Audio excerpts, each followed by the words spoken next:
Hello, today I'm going to do an awareness ribbon. So what I started with, I have a t-shirt that's been soaked in soda ash. It's been spun out so it's just slightly damp, and I have centered the T and pulled just the front forward. So this here is the back of the T back here.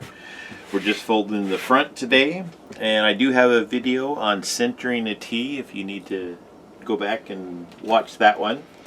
But what I do for my ribbons, I went ahead and made a cutout of a half of a ribbon. So I use that to draw mine on here. I usually will I will place it about 3 or 4 fingers down from the collar. So that puts it right nicely on the chest. And use a washable marker to draw the outline on.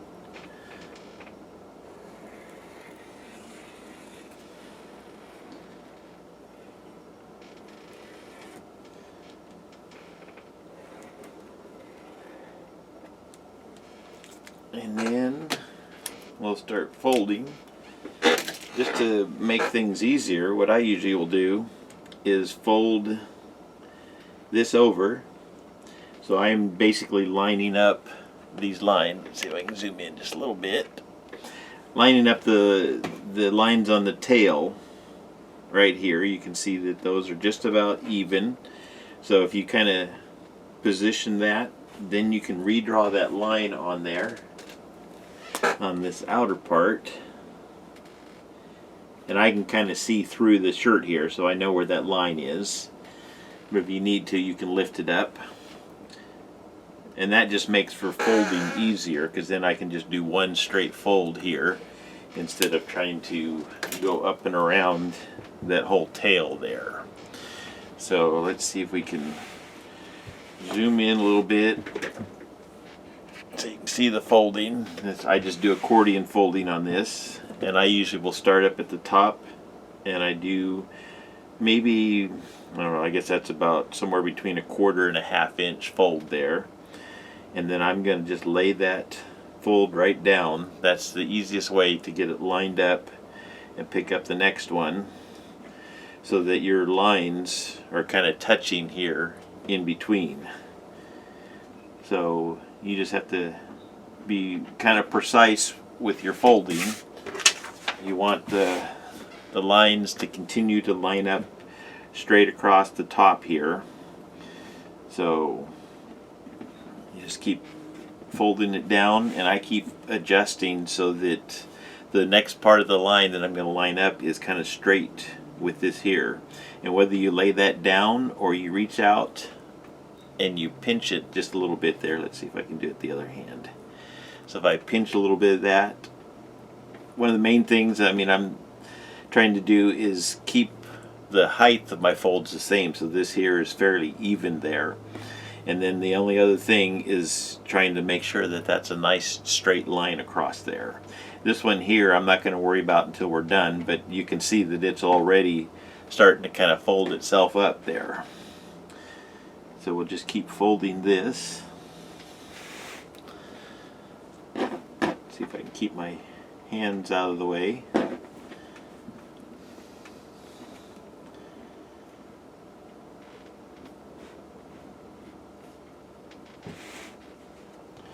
And the other thing is, you get close here, you want to make sure that this here stays nice and flat, the part where you folded your tail up. You don't want to pull the t-shirt out from underneath there and make your line go funny. You want to make sure that as you're pulling on that the whole thing is coming, not just the under part.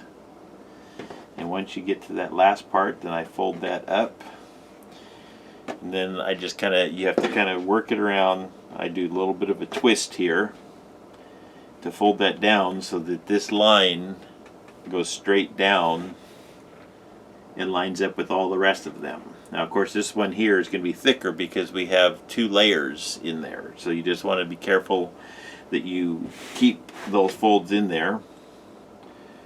Once I get that initial fold done, then the rest of them are easy. You're just going to keep on folding that up all the way. And then this last one, I fold that up kind of at an angle so that I can line that same line up nice and flat, and then I fold the last bit of it down. Now this here is where the tricky part comes in. I like to try to straighten my lines out here. This here is fairly straight across there, but I still like to try to even it out a little bit. So I kind of adjust the t-shirt, but you're also working with a different thickness, so that makes it harder to line it up perfectly. But that should be close enough there. And then I'm going to use my string. You can use rubber bands if that's what you're comfortable with, or you can lightly tie it with sinew. Or if you want to have a white line around it, you can wrap it with sinew and pull it tight. But I like to have just a light bit of tie in there. I don't need a white line around my ribbon, but that's just personal preference. So once I get that tied up, then I'll go, and this here is the center part, so I'll kind of straighten that out and then do the folds on it.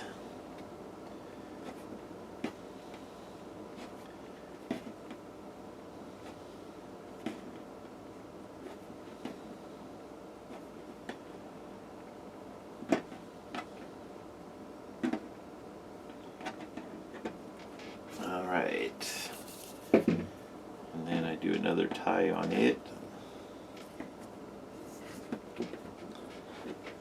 I just usually wrap it around a couple times just to hold it and then tie it off.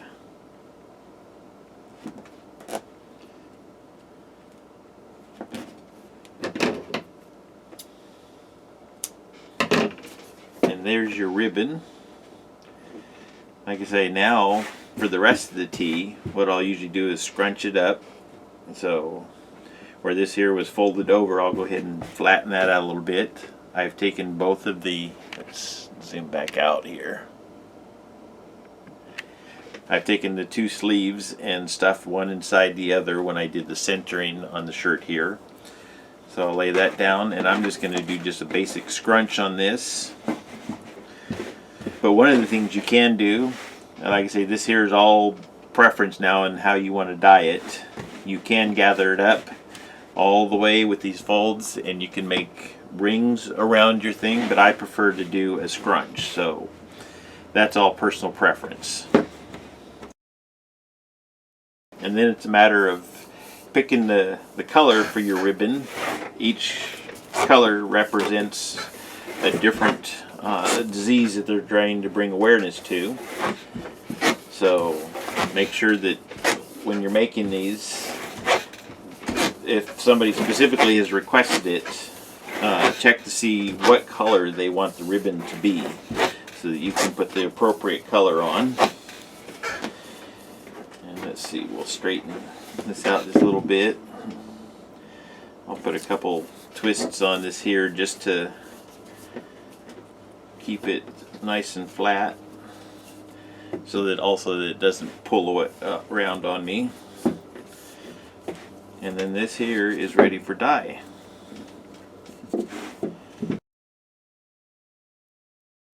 Oh, and the other thing, you might want to take your marker. It should be fairly easy to tell, but since I do have just a little bit excuse me, my line is not, let's see if I can, is not completely straight. You can see that there's just a little bit of a V to it. So when I draw on the back side, I'm going to do the same thing. Put just that little bit of a V on the back side. Okay, now for dyeing this, what we're going to do is dye just in between the two lines. That will be the actual ribbon.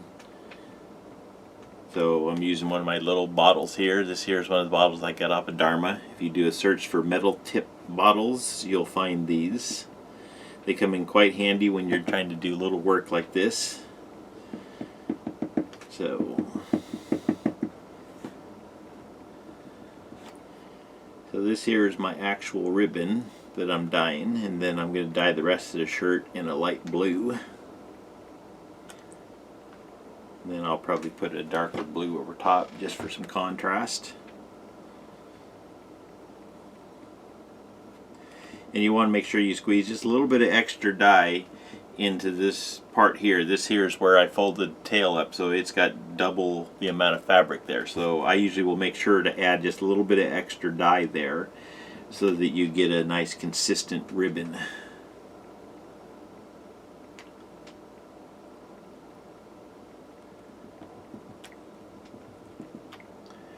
Alrighty, there's the ribbon. Now this here is the center of the ribbon.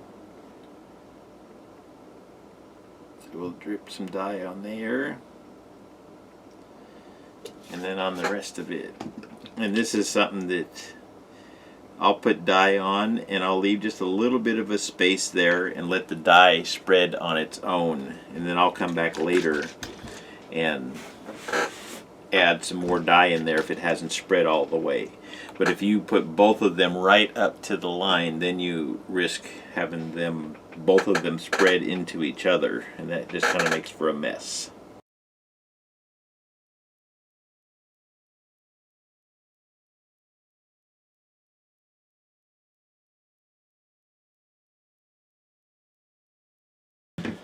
Alright, so that's going to be the ribbon tee.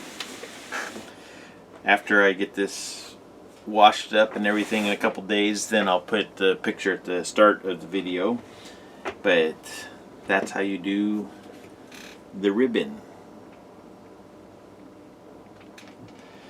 Thank you for watching. Please give my videos a thumbs up if you're liking them.